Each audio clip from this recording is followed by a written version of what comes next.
Isa ang patay habang dalawang iba pa ang sugatan ng sumalpok sa SUV at poste ng kuryente ang sinasakyan nilang motorsiklo sa San Juan, Batangas. Nakatutok si Denise Abante.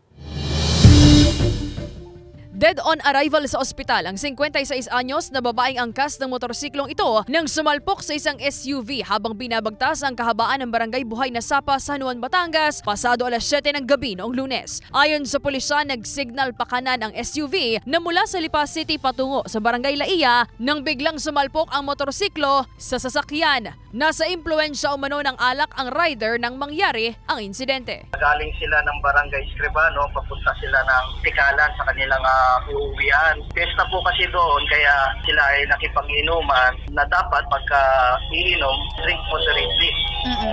Hindi na po dapat magmaneho para hindi po ma-aksidente. Matapos sumalpok sa SUV, tumama rin ang motorsiklo sa poste ng kuryente sa gilid ng kalsada at nahulog ang mga sakay ng motorsiklo. Isinugod sa ospital ang mga sakay ng motorsiklo ngunit nasawi ang isa sa mga angkas. Patuloy pang nagpapagaling ang rider at isa pang angkas ayon sa pulisya. Sabi naman ng ating mga nakasaksi, yung ating mga tourist guide po doon, malayo pala daw ay mabilis na po ang takbo ng nakamotor. Umovertake po siya dito sa kanan at hindi niya po kumbaga natansya itong naparating kaya tumama po sa bandang harapan po ng at nawalan po ng control, tumama po yung sasakyan dun sa gutter.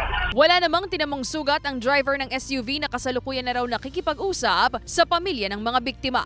At ang ating capacity po ng ating motor ay hanggang 2 lamang po. Kung kaya hindi po natin kaya mabalanse o makontrol ito ng driver, pwedeng mag-cause po ng aksidente katulad po nito nangyari. Sinisika pa ng GMA Regional TV Balitang Southern Tagalog na makuhanan ng pahayag ang pamilya ng mga biktima at ang driver ng SUV.